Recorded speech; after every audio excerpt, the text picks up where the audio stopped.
c'est une association qui a été créée en 1984 et à l'époque, il y avait que très peu de personnes qui étaient concernées, qui savaient même ce qu'ils avaient comme maladie de la vue. Oui.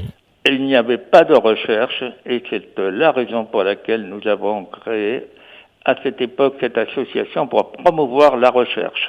D'accord. Aujourd'hui, nous sommes 20 000 adhérents Oui. et chaque année, nous finançons la recherche médicale en ophtalmologie dans tous les domaines de recherche possibles, aussi bien avec l'étranger que uniquement sur le territoire national. Voilà, et nous allons avoir bientôt, je l'espère, les premières thérapies. D'accord. Voilà. D'accord. Alors, par rapport à cette éclipse de soleil, est-ce que vous pouvez nous rappeler un petit peu les différents moyens de prévention pour pouvoir regarder cette éclipse ?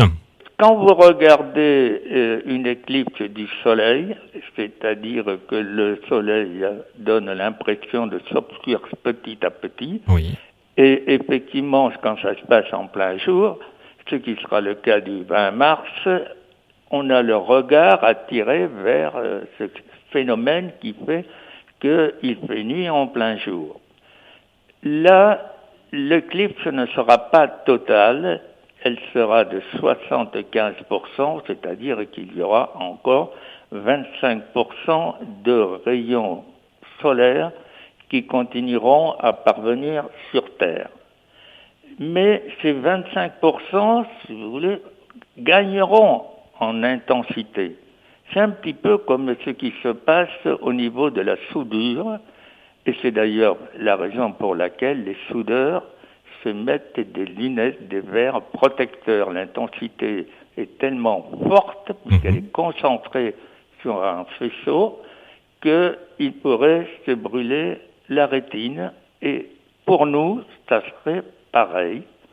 Donc les verres que nous distribuons, que nous avons à la disposition du public, ce sont tout simplement des verres de soudeur, mais qui sont présentés sous une forme beaucoup plus adaptable à notre besoin qui n'est que temporaire.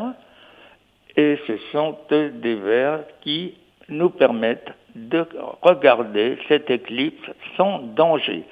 Sinon, il y a danger de brûlure de la rétine.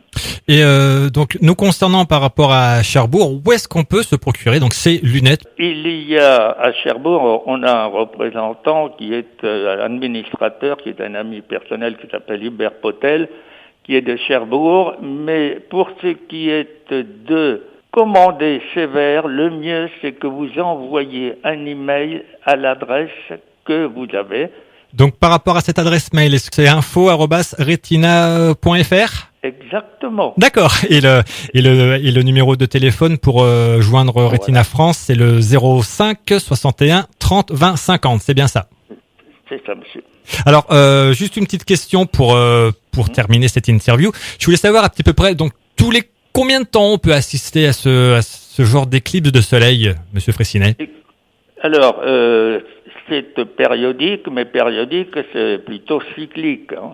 De toute façon, la dernière, c'était lors du passage en l'an 2000, c'était en 1999.